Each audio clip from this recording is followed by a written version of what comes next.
Hello, this is Geralin Thomas of Metropolitan Organizing, and welcome to episode 2 of Getting Started as a Professional Organizer.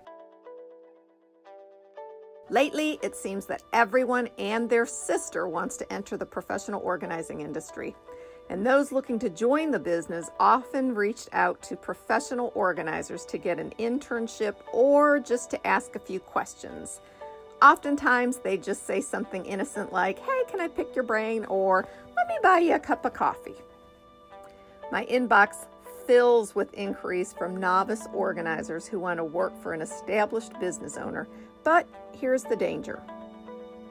Can you imagine applying to a department store without understanding what sort of store it is and what customers it serves?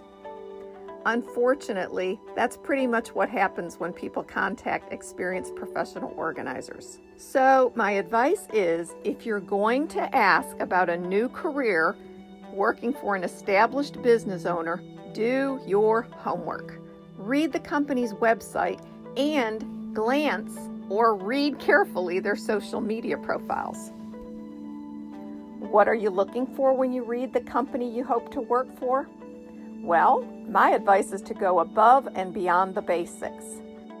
Where do they work? Is it in the city where you are? Is it in the outskirts? Do they travel near and far? How old is their business? What do they do for their clients? And of course, what do they not do for their clients? Do they offer services only or products only or a combination of services and products? Consider what sort of relationship you're looking for. Do you want to be an employee, an independent contractor, or an unpaid intern? If you're not sure, or you'd be open to any or all of those arrangements, you would probably benefit from engaging in a conversation with an experienced organizer and listening to her points of view on each of those topics. Use your research to explain why you want to work for that person.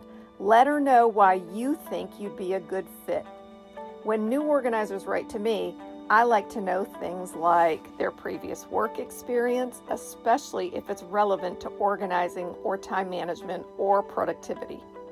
I like to know about their educational background, which volunteer activities interest them, any awards or certificates, what they consider to be their strengths.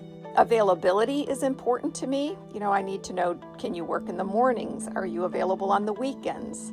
What type of hobbies do you have? And of course, any habits that you have that might be of interest and related to organizing. Finally, when reaching out by email, remember to be professional. Sometimes people adopt informal manners on emails, but if you're asking to work with someone's company, you'd do better by keeping your tone more business-like. Remember that the professional is a really busy person. Missing an hour of paid client work is not necessarily worth a cappuccino, so keep that in mind when you're asking the business owner.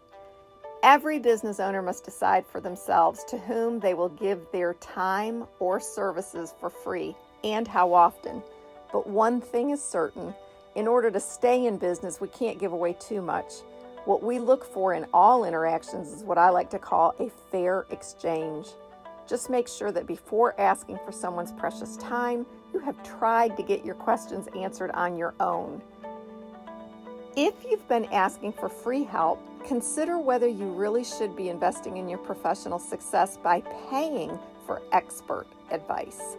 I don't just say this as someone who provides paid coaching to professional organizers. I say this because you too want to be involved in fair exchange.